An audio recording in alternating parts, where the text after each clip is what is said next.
नमस्कार. पोटोबामध्ये तुमच्या सगळ्यांचं स्वागत आहे. उपवास असो किंवा नसो, राजगिरा खाल्ल्याने शरीराला खूप सारे फायदे होतात. जसं की शरीराची रोगप्रतिकारक शक्ती तर वाढते, याचबरोबर हाडं मजबूत होतात आणि दातही बळकट होतात. राजगिरा पचायला हलका फुलका आहे आणि बाजारात अगदी सहज मिळतो. बाजारातून राजगिरा आणल्यानंतर चाळून पाकडून निवडून घ्यायचा आणि आता याच राजगिऱ्यापासून राजगिऱ्याचे लाडू, चिकी किंवा खीर असे वेगवेगळे प्रकार करता येतात. परंतु यासाठी आधी राजगिरा फुलवून घ्यावा लागतो.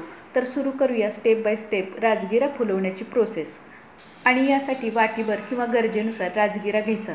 आता गॅसवर जाडबुडाची लोखंडाची कढई ठेवायची. जर का तुमच्याकडे लोखंडाची कढई नसेल तर तुम्ही यासाठी ॲल्युमिनियमची जाडबुडाची कढई किंवा कुकर घेऊ शकता. गॅस सुरू करायचा आणि गॅसची फ्लेम मिडियम ते हाय करायची. कढई व्यवस्थित गरम झाली की यात घेतलेल्या राजगिऱ्यातील मूठभर राजगिरा घालून एकसारखा हलवायचा आणि हे करत असताना गॅसची फ्लेम मिडियम ते हाय किंवा हाय फ्लेमच ठेवायची, म्हणजे राजगिरा अगदी व्यवस्थित फुलतो. जर का गॅसची फ्लेम मिडियम किंवा लो केली तर राजगिरा व्यवस्थित फुलत नाही.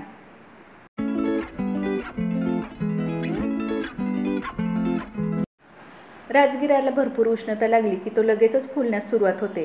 राजगिरा असा फुलून जर का कढईच्या बाहेर येत असेल तर वरती अर्धवट झाकण ठेवायचं आणि राजगिरा एकसारखा हलवायचा.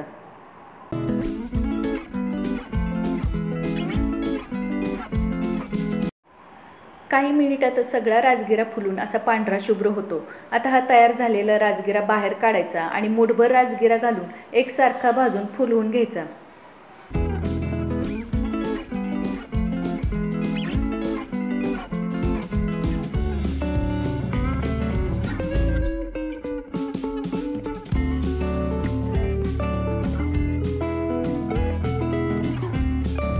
आणि याच पद्धतीने सगळा राजगिरा थोडा थोडा भाजून फुलवून घ्यायचा.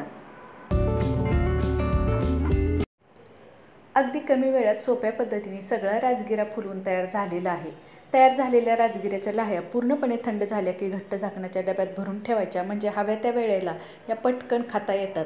एक तर राजगिऱ्याच्या लाह्या तुम्ही अशाच खाऊ शकता किंवा यापासून त्याचे वेगवेगळे प्रकार करून देखील खाऊ शकता.